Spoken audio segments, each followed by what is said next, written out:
Good morning, welcome to the morning analysis video on Thursday the 5th of August. I hope you're well. Well, yesterday was an interesting afternoon. A lot of dollar strength coming in late on in the day, but I'm hoping today we'll see a bit of that being quashed and hopefully see the market returning with a bit of volume and hopefully some dollar weakness returning into play today. Probably wise to first just talk about the stability of the markets today. Please do not forget, today we have not only at 12 o'clock the asset purchase facility, which I'm sure you all know is the quantitative easing measures. We have the official bank rate, so Mervyn King and the Monetary Policy Commission speaking at 1 o'clock, letting us know that they're going to leave interest rates flat. Then at 12:45 we have minimum bid rate from the European Union or Eurozone, and obviously again there we're not expecting any change on the rate there. Moving into 1:30 this afternoon, we've got building permits. We then have Trichet speaking. It is an ECB press conference, but I'm sure Trichet will be leading that at 1:30, and then also 1:30 unemployment claims from the US. Okay, so very, very big day in terms of some of the news that's coming out. Quantitative easing from the UK is one to watch, and for my money I would also be looking at the CAD building permits. That could be a very, very interesting figure along with the unemployment claims from the US. So please do be aware these figures are coming out, and it could well be an interesting afternoon. Okay, right, onto the charts, have a look. I want to start with pound dollar. Pound dollar, if I can get rid of those noises.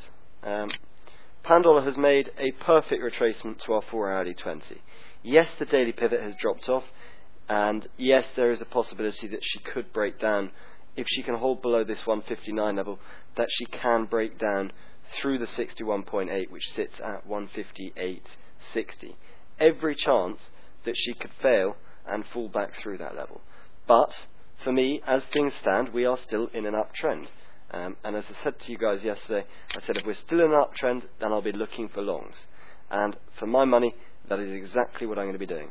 Baby silver cross to the upside. If she comes, I'm going to be trading it because I know Dan's got an order below this level. I'll let him play that, but I'll be taking this one. If this baby silver crosses to the upside, I will be going long with a target at the previous highs at 159.60.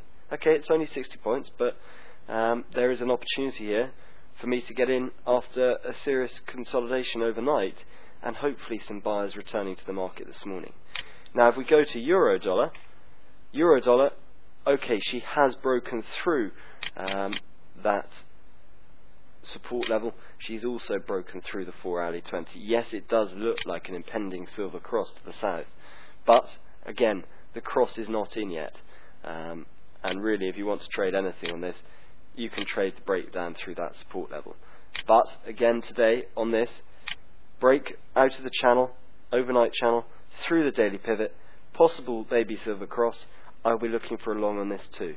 Now, if I do get into any positions, stops are going to be in so tight, so quickly, because we know it could just be a fake break up to 132.10, 20, and then all of a sudden dump off.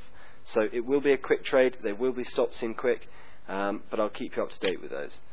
Now, Euro Yen I'm a bit upset with. I could have potentially got in about 5 or 10 minutes ago, and I had the opportunity on the break of this 4-hourly 20, hourly 20, and there was a pullback onto this 50% at 113.40. Again, I'm afraid it's just before my 7 o'clock time and I can't trade yet, so I'll leave off for the time being. Moving across to sterling yen, you can see after our trade yesterday, long from 57, got out at 92, and she did go on to hit that eventual target. Shame, but there'll be another opportunity for us today. I mean, this morning, if anyone was up at 4 a.m., I hope you would have been able to get in off the 4-hourly 20 here. You can see what a beautiful play. Pulls back after a major silver cross onto the 4-hourly 20, support it is, and ba-boom. Okay, nothing there for me now. Any pullbacks, I'll try and look for buy positions, but not for me at the moment. Right, Aussie dollar. Well, she's just taken off in the last 5 minutes. I was again going to say that Aussie dollar remains in an upward trend, so remain looking for long positions. Not a lot I can do with that now. Dollar Swiss. Right, Dollar Swiss is right up against her daily 20. And as we can see what she's done previously on this daily 20, I mean, don't even have to just look at one example. You can see as she broke through it, resisted on it, we know she's getting down towards the base, the possible base for support. But back through this monthly pivot, I think we could have an interesting option, because she's so overbought that we could well see a pullback right back down towards 104. So let's keep an eye on that. I've got an interest through monthly pivot possibly to go short. I'll keep you up to date. Okay. Sorry for a bit brief, but I want to get on to cable and euro now and see if I can get into any positions. Okay, so have a good morning, and I will catch up with you a bit later on.